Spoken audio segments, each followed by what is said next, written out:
Okay, now I got Vegeta. Vegeta at the beginning of Dragon Ball Super during the Battle of Gods, when Beerus first wakes up, he remembers Beerus. So he's doing his best to not get him pissed off. Typically Vegeta's a fighter, right? You challenge anybody. But he remembers Beerus from a long time ago and what he did to his dad, and how he was basically in control, the real one who was in control of the universe, basically, like Universe 7. You know, not necessarily Frieza, but this guy, and he remembers him. And he's like, oh well, we'll make you a seat at my wife's birthday, and we'll treat you to some good food.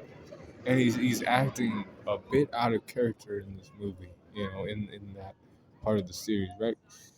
He's acting a bit out of character. Um, and they're like, damn, Vegeta's, doing things he typically wouldn't do, right? He's acting like really nice, and, welcoming towards Beerus. People are taking note of that. They're like, what's going on with this? Um, Vegeta's like, yeah, these are like, this is a guy I know, and other things, but he's welcome to be here. Eventually shit gets sideways, and he's still trying to save shit because he knows how powerful Pierce is. He don't know quite how powerful he is, but he knows that he's powerful enough to erase everybody if he felt like it. One thing leads to another, and Vegeta does have to get active, even though he was trying not to.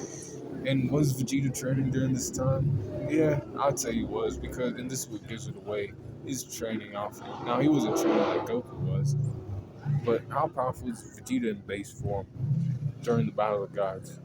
93 for his strength, 93 for his speed, 91 for his durability, 93 for his endurance, 90 for his intelligence, 94 for his experience, 95 for his close skills, 95 for the range skills, 90 for his recovery, 93 for his hacks. So overall power score is a 92.7. So he's a little bit stronger than Goku. And you would know this if you watch Dragon Ball Z, like any of it, right? You know that Vegeta's stronger in base form. It's just the way it is. If they're fighting in base form, Vegeta wins every time. But be cool, in the corner, and let me know what you think about that in the comments below, y'all.